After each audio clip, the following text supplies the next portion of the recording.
শোন বাবা শোন, শোন বাবা শোন, শোনো, সবাই শোনো। এই যে আমি, আপনার প্রিয়, আপনার প্রিয় বান্ধবী, তোমরা 16-17 বছরে বিয়ে করস, ঠিকই কথা। মা বাবা কথা না শুনিয়ে বিয়ে করে লয়, কিন্তু তারপর কি হয়?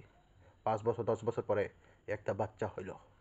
তারপরে ফেসবুক খুললাম, খোলবার পরে কারো সাথে হাই হ্যালো মেসেজ পাঠাই। তারপরে কি হয়? লাভার্স হয়, ভালোবাসা, যুদ্ধের ফুট ভালোবাসা। তারপর কি হয়?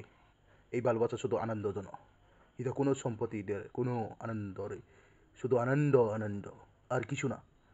এটা চুদের ফুট ভালোবাসা। এই ভালোবাসা নামের আনন্দ থাকে, সারা নিজের সম্পত্তি, নিজের সংসার চলে যায়, কিন্তু তোমরা কখনো ভাবে না। শালা, আর কতবার বোঝাইব তোমরা? হুম?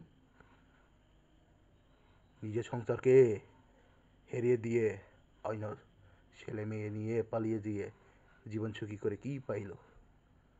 সেটা তো বলছি আপনারা কি চুদের পুটরা? হ্যাঁ, আর কতবার বলবো? এটা ভালোবাসা নয়, এটা শুধু আনন্দ আনন্দ।